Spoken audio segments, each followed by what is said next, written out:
Bonjour mes amis, on va parler aujourd'hui du pervers narcissique masqué. Je dois vous avouer que lorsque j'ai découvert ce terme, il y a quelques années de ça, j'ai rigolé. Et puis lorsque je suis parti me renseigner dans les articles scientifiques pour comprendre ce que c'était, j'ai eu froid dans le dos. C'est probablement le pire type de pervers narcissique au monde. Ils font des dégâts qui sont incroyables, qui sont totalement masqués, qui sont cachés. Et il faut beaucoup plus de temps pour s'en remettre. Il y a aussi de fortes chances qu'aujourd'hui, si vous regardez cette vidéo, vous ayez malheureusement été victime d'un pervers narcissique masqué. Donc on va voir en quoi ça consiste, qu'est-ce qu'on fait pour s'en sortir, comment on fait pour aller mieux juste après. Le fait de comprendre le fonctionnement fait que vous allez monter d'un niveau et vous allez pouvoir prendre de la hauteur et du coup aller beaucoup mieux par rapport à tout ça. Alors ce qu'il faut savoir, c'est qu'au niveau de l'appellation, on voit souvent sur YouTube ou dans les articles de presse l'appellation pervers narcissique masqué. Ce qu'il faut savoir, c'est que dans la littérature scientifique, on parlera plutôt de pervers narcissique fragile ou vulnérable. Et il faut mettre ça en comparaison avec l'autre type de pervers narcissique, qui est le pervers narcissique grandiose. C'est-à-dire, pour situer, l'un des deux, celui qui est masqué, est plutôt fragile, plutôt timide, et va utiliser de manipulation, alors que celui qui est grandiose va vous manipuler devant tout le monde, il n'en aura rien à faire, il va vous descendre devant tout le monde, il sera beaucoup plus fort que le pervers narcissique masqué. Malheureusement, le pervers narcissique masqué va laisser plus de traces au final.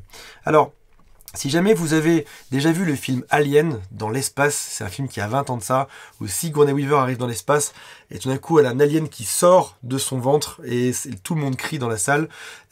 On a à peu près le même genre de choses qui va se passer, sauf que malheureusement le pervers narcissique masqué va venir mettre des choses dans votre cerveau qui vont vous faire exploser à la fin. Je vais tout vous expliquer. Avant ça, j'aimerais juste vous rappeler 2-3 consignes pour cette vidéo. La première, si vous le souhaitez, abonnez-vous, ça me fera extrêmement plaisir.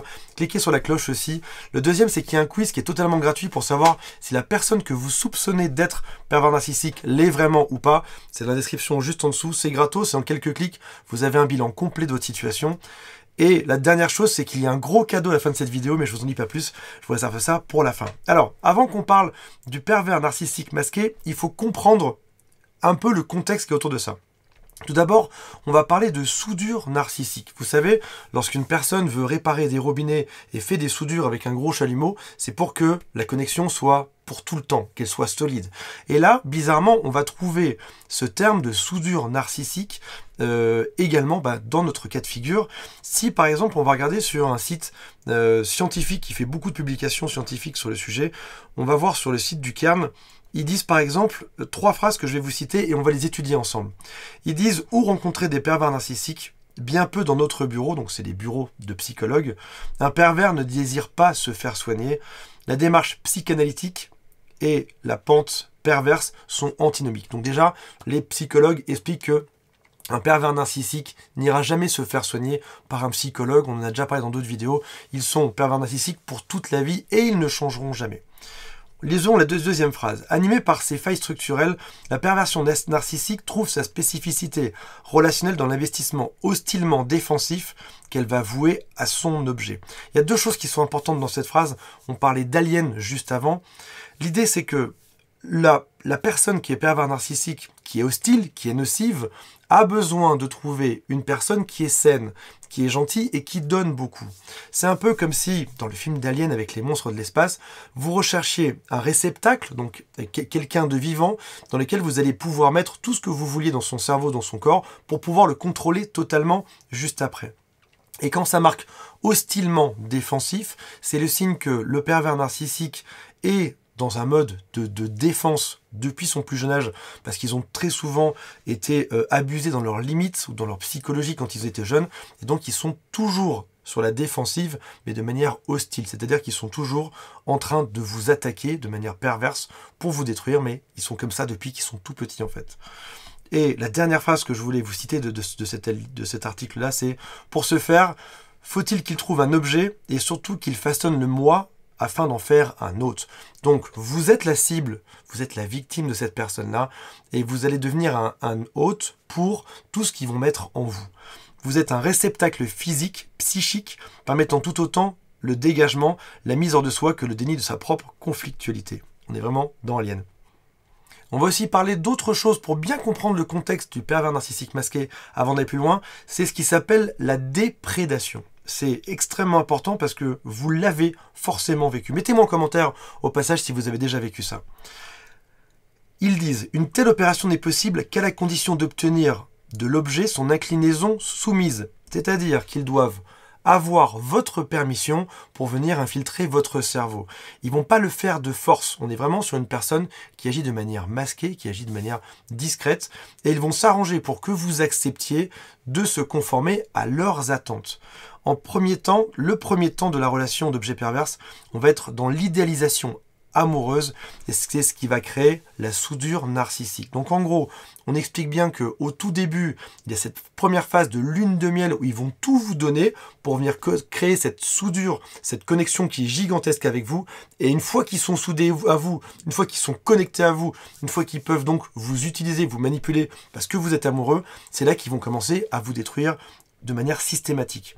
Mélanie Klein, en 1960, disait « L'envie et la souffrance de voir quelqu'un d'autre posséder ce que l'on désire pour soi-même. » Alors, vous allez voir, c'est quelque chose qui est pas jeune.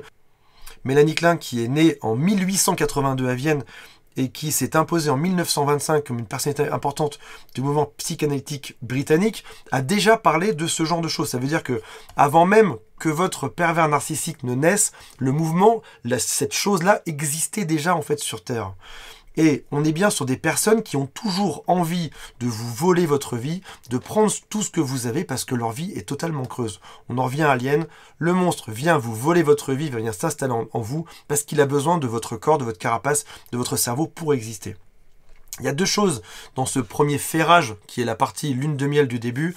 Le premier, c'est qu'ils seront dans une grande phase de valorisation. Si vous êtes un homme, ils vont vous dire à quel point vous êtes un homme qui est génial, qui est fort, qui avait de l'ambition, qui avait des possibilités sur Terre gigantesques, que vous allez vous marier ensemble, que vous êtes super heureux. Et ce sera sans cesse pendant tout ce temps de ferrage ou de soudure. Et puis ça peut être aussi des choses comme de passer dans des modes régressifs. Si par exemple c'est une femme, elle peut jouer à la maman avec vous, elle peut être votre maman, vous aider, vous faire manger, etc. Si c'est un homme, il peut tout vous réparer à la maison, s'occuper de tout, réparer tout ce dont vous avez besoin, parce qu'on est dans quelque chose qui est totalement régressif. L'autre prend le rôle du père, et puis après ça, il pourra aussi prendre le rôle de l'enfant successivement. Alors, ce qui est extrêmement important de comprendre là-dedans, c'est que ce sont des personnes qui s'affichent comme étant extrêmement fragiles, contrairement aux pervers narcissiques grandioses, qui s'affichent comme étant le plus fort ou la plus forte, le plus beau et qui vous rabaissent en permanence. Là, ce sont des gens qui arrivent sous couverture. On parle de covert pervers narcissique en anglais, ce sont des gens qui arrivent sous couverture, qui sont cachés et qui s'affichent comme extrêmement fragiles. On va parler de cycles d'élation et de déplétion, ce qui pourrait s'expliquer par des cycles de joie et d'épuisement. Ils passent systématiquement par un cycle de joie lorsqu'ils arrivent à venir vous prendre quelque chose, à venir abuser de vous, et puis après ça par de l'épuisement parce que finalement ils en ont jamais suffisamment, ils n'arrivent jamais suffisamment à vous contrôler, et c'est ce qui fait qu'ils sont totalement cycliques dans leur façon d'essayer, dans leur façon d'avancer. Donc ils échouent en permanence et ils recommencent en permanence jusqu'à réussir à obtenir votre contrôle de manière totale. Et le problème de ces pervers narcissiques en particulier, c'est qu'ils n'arrivent pas à obtenir leur essence, la chose qui fait qu'ils pourraient vivre de tout ça. Vous savez qu'un pervers narcissique a besoin de venir puiser l'énergie de l'autre. On compare ça très souvent à des vampires. Les vampires ont besoin de sang pour se nourrir, pour vivre. Et bien là, ils ont besoin pareil de votre énergie.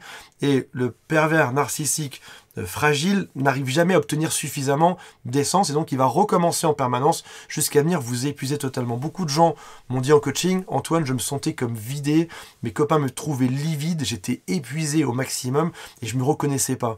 Et j'ai même mis du temps après ça, après la relation, pour arriver à retrouver mon énergie et mes couleurs. Bah, c'est à peu près ce qu'on vit. Donc ils échouent, ils recommencent, ils viennent vous vider. Dès que vous partez un peu, bah, ils ont échoué, donc ils viennent vous rattraper et c'est extrêmement fatigant pour eux. Donc par exemple, on peut avoir un pervers narcissique fragile qui vient parfois pleurer, ça arrive. Alors même s'ils ne le pensent pas forcément, si c'est juste un masque qu'ils ont mis, ils peuvent aussi avoir l'air fragile et même s'excuser. Alors c'est bizarre parce que ils vont s'excuser, mais quelques heures après, ils vont revenir et ils vont vous détruire. Alors on se dit, tiens, c'est bizarre, la même personne qui pleurait il y a 3 heures de ça est en train de détruire totalement ma vie juste après. La seule chose qu'ils veulent là-dedans, de la même manière que tous les pervers narcissiques, que ce soit un pervers narcissique fragile ou grandiose, c'est le pouvoir, c'est arriver à vous contrôler. La différence entre le grandiose et le masqué, c'est que le grandiose te dit « fais ce que je te dis ou je te détruis », donc il a déjà le pouvoir, il a déjà cette force-là aujourd'hui, là où un pervers narcissique masqué ou fragile doit venir te manipuler discrètement pour obtenir ce qu'il veut, et donc il va faire ça de manière indirecte. Par exemple, il peut dire des phrases comme « si tu m'aimais vraiment, tu ferais ça ». Si seulement tu pouvais m'aider à réussir à faire ça. Donc on voit bien que ce sera des demandes qui seront totalement indirectes. Vous êtes la cible, et la chose qui est compliquée à comprendre lorsqu'on a le nez dedans, c'est que ils sont à la fois costauds quand ils sont dans le cycle haut, donc quand ils sont dans le cycle en élation, quand ils sont dans le cycle de joie, et après ça, ils peuvent passer extrêmement bas, extrêmement fragiles.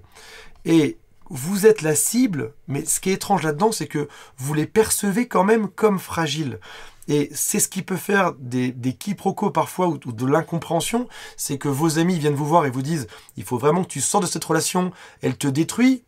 Et devant l'évidence, oui, en effet, la personne est en train de vous détruire, est très dure avec vous, mais vous avez aussi en tête ce souvenir qu'il y a quelques heures, l'autre en face était fragile, était pas bien, et vous lui trouvez des excuses. Oui, mais tu sais, mon copain ou ma copine passe par une période qui est difficile, c'est délicat pour lui ou pour elle en ce moment, il y a sa famille qui est comme ça, il y a son travail qui est comme ça, donc il faut être compréhensif. Et donc, on ne réalise pas qu'on s'enferme toujours dans ce même schéma où 1 heure sur 2 ou peut-être 1 jour sur 2, on va connaître un cycle haut où tout va bien se passer et un cycle extrêmement bas. Et donc, on va arriver dans un cycle où on se fait bouffer 1 heure sur 2 et l'autre heure sur 2, ça se passe bien. Et on ne comprend pas ce qui se passe. Alors, ils ont 2 types d'armes. Le tout premier, c'est la confusion. Si jamais vous êtes passé par là, vous devez avoir l'impression d'être dans un nuage de brouillard. Vous ne savez pas exactement où vous en êtes. Quand vous en parlez à vos amis, c'est flou. Quand vous êtes à votre travail, vous ne vous sentez pas bien. Même quand vous êtes dans votre couple et que l'autre est là, que ça se passe bien, vous avez quand même une petite voix dans votre tête qui vous dit qu'il y a un problème, qu'il y a quelque chose qui ne se passe pas de manière normale. Et parfois même, vous avez peut-être l'impression de ne pas savoir réellement à qui vous parlez aujourd'hui. Est-ce que vous êtes en phase, est-ce que l'autre est en phase d'élation, donc en phase grandiose, où il est nourri de votre énergie, il se sent bien, il est au top, et vous passez un super moment avec lui, ou est-ce que vous n'êtes pas quelques heures plus tard dans une phase de déplétion, où l'autre est vulnérable, il a besoin de vous, il est fragile, il est faible, et donc on arrive tout naturellement à la deuxième phase, la deuxième arme, quand on a vu que la première c'était la confusion, c'est la pitié. La pitié, c'est que très souvent, le pervers narcissique joue les victimes. Donc, il a une histoire qui est triste. Ça peut être sa famille qui lui a fait ça quand il était jeune. Ça peut être son travail. Ça peut être le fait que tout le monde leur en veuille. J'ai même vu des fois en consultation des pervers narcissiques qui me disaient que leurs enfants les abusaient d'eux et qu'ils étaient la victime de leurs enfants de 5 ans. Enfin, ça va jusque-là. Le pervers narcissique se place toujours en victime. Et donc, qu'est-ce qui se passe? Bien évidemment, on a de la pitié pour ça. On se dit, mince, mais c'est vrai, ok, il m'a fait la misère, il m'a fait des problèmes, mais finalement, c'est quelqu'un qui est fragile, ou c'est une femme qui est fragile, c'est un homme qui est fragile. Il faut que je prenne soin de lui, parce qu'on nous a toujours appris qu'il fallait prendre soin des plus faibles, qu'il fallait être gentil. On a aussi appris que lorsque on était avec quelqu'un en couple, il fallait faire attention à cette personne-là, qu'on avait le droit d'être faible, qu'on avait le droit de pas être bien, surtout quand il y a une excuse. Et cette histoire triste, elle se retrouve systématiquement dans 100% des pervers narcissiques. Il y a toujours quelque chose, que ce soit dit, ou que ce soit parfois même un peu caché. Certains pervers narcissiques n'ont pas l'histoire, ne vont même pas la dire, ils vont juste vous dire, oui, mais tu sais, dans mon enfance, ça a été difficile, ça a été vraiment difficile. Ils sont même pas allés jusqu'à créer l'histoire ou l'inventer. Ils vont juste vous dire que dans leur enfance, ça a été quelque chose d'extrêmement difficile.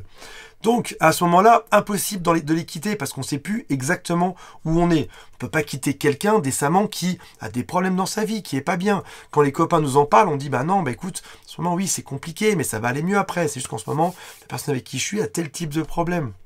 Sauf qu'à un moment donné, il y a ta petite voix dans la tête qui te dit quelque chose, qui te dit, là, il y a un souci. Et malheureusement, malgré cette petite voix, malgré le fait que tout notre entourage souvent nous dit de fuir, on n'est pas capable de fuir. Parce qu'on est dans ces 2 états. Le premier, on est confus, on ne sait pas exactement où on en est. On arrive à voir des choses très positives et des choses très négatives quasiment simultanément. Et la deuxième, c'est qu'on est dans la culpabilité de quitter quelqu'un qui est aussi fragile, qui a autant besoin de nous. Et ça fait un couple extrêmement solide, extrêmement soudé. On parlait tout à l'heure de la soudure narcissique. Ça fait quelque chose d'extrêmement costaud qui est difficile de sortir. Je vous rappelle d'autant plus que si vous êtes ici, vous avez probablement quelques traits de dépendance ou de codépendance permanence et que vous avez probablement aussi beaucoup d'affection à donner, beaucoup de gentillesse, beaucoup de compassion dans l'autre parce que on est les victimes idéales pour ça, pour se faire bouffer. Ce sont des personnes qui prennent là où nous on donne en permanence. Et du coup, ils ont trouvé le réceptacle idéal. Vous êtes la personne idéale avec laquelle ils vont pouvoir jouer ce jeu en permanence jusqu'à finalement vous épuiser, peut-être même vous tuer à la fin. Et il y a quelque chose qui est compliqué dans ce genre de situation, c'est qu'il faut arriver à couper le contact là où tout au fond de nous dit « Waouh, j'ai trouvé une personne qui m'a donné le meilleur au tout début de cette relation. » Dans cette phase de lune de miel, j'ai aussi trouvé cette personne qui un jour sur deux est formidable. Alors oui, c'est vrai qu'un autre jour sur deux, c'est compliqué, mais les autres peuvent pas comprendre ce que je suis en train de vivre, parce que j'ai enfin trouvé une personne qui m'a mise en valeur, qui m'a remonté. Alors certes, aujourd'hui, elle me détruit, mais il y a pas si longtemps que ça quand même, cette personne m'a mise en valeur. Et on se rend pas compte que finalement, il faut être deux pour faire ce couple narcissique et victime de pervers narcissique. Malheureusement, que bien évidemment, le pervers narcissique a un rôle là-dedans, mais qu'on a joué de manière volontaire ce rôle de réceptacle. Et quand on comprend tout ça, on comprend qu'on peut arriver à en sortir. C'est que vous pouvez vous abonner à la chaîne, cliquer sur la cloche également. Il y a un quiz pour savoir si la personne que vous suspectez d'être pervers narcissique l'est vraiment ou pas. Et il y a aussi un cadeau, j'offre un coaching gratuit téléphonique au meilleur commentaire qui sera laissé sous cette vidéo. Alors, je disais tout à l'heure que je pensais que c'était les pires dommages au monde d'être tombé face à un pervers narcissique fragile ou masqué ou couvert, parce que le pervers narcissique grandiose va arriver vers vous, va vous descendre, mais on l'aura tous vu. On l'aura vu arriver, tout le monde l'aura vu, mais finalement, voilà, soit on accepte de se laisser rabaisser, soit pas. Mais il n'y a pas ce même jeu que pour le pervers narcissique fragile, qui va arriver de manière discrète, cachée, qui va commencer par tout vous donner, qui va s'assurer que la soudure est bonne avant de commencer à vous détruire, avant de rentrer dans votre cerveau, avant de commencer à vous rabaisser. Avant de vous faire ce fameux cirque de oui, non, oui, non, oui, non, chaque jour, c'est un coup oui, un coup non, un coup ça va, un coup ça va pas, un coup ça va, un coup ça va pas, qui va vous épuiser, qui va peut-être même, dès que vous donnez des signaux que vous voulez partir, qui va se radoucir, qui va s'excuser, qui va pleurer, qui va vous dire qu'il est vraiment désolé, puis qui va recommencer juste après. Et il y a quelque chose qui est beaucoup plus dur dans le temps, dans la durée qu'il va y avoir de ce genre de relations. Ce sont des relations qui sont généralement longues, on vous épuise à petit feu, ça va rendre dingue aussi à petit feu, on n'est pas loin du supplice de la goutte d'eau, où chaque jour, et voilà, vous avez une goutte d'eau sur votre front, là c'est pareil, chaque jour c'est des petites phrases pour vous rabaisser, pour vous détruire, parce que l'autre veut juste une chose, prendre contrôle de votre vie, vous détruire et faire en sorte que vous vous sentiez aussi misérable que lui, et faire surtout en sorte que sa vie soit meilleure que la vôtre. Donc pensez bien à tout ça. J'ai aussi des gens parfois qui me disent « Oui, c'est bon, je vais arrêter de parler à mon ex qui est pervers narcissique. » Et quand je les rappelle un mois après, je leur demande « C'est bon, t'as arrêté de lui parler ?» Ils font oui, alors non, j'ai juste dû le rappeler 2-3 fois parce que non, mais parce que c'était le cousin de ma cousine avait été liké un truc sur Instagram et du coup j'ai dû le rappeler, etc. Et donc on se retrouve sur finalement des gens qui, même en sachant tout ce qu'on vient de voir aujourd'hui, ont quand même du mal. Il y a quelque chose de réellement similaire à la dépendance d'une drogue ou d'un alcool. Vous savez, les gens qui vont chez les alcooliques anonymes doivent se lever et dire bonjour, je suis alcoolique et j'ai tel type de problème et je m'appelle comme ci, comme ça. Et je pense que pour les pervers narcissiques, c'est des relations qui sont tellement fortes, qui viennent taper sur des valeurs qui sont tellement fondamentales, comme l'estime de vous, comme le fait de vous remonter au début, de vous faire croire à un couple idyllique que vous avez toujours attendu, avec des phrases que vous avez toujours souhaitées, puis ensuite vous descendre jusqu'à ce que vous puissiez plus l'accepter, jusqu'à franchir l'inacceptable. Qu'il y a quelque chose de quasiment addictif comme de la drogue. Donc à un moment donné, il faut juste partir, ne plus rester là-dedans, refaire sa vie et décider d'être enfin heureux avec une personne qui n'abuse pas de vous. Voilà mes amis, j'espère que ça vous a aidé et renseigné. On se retrouve dans une prochaine vidéo. Salut, bye.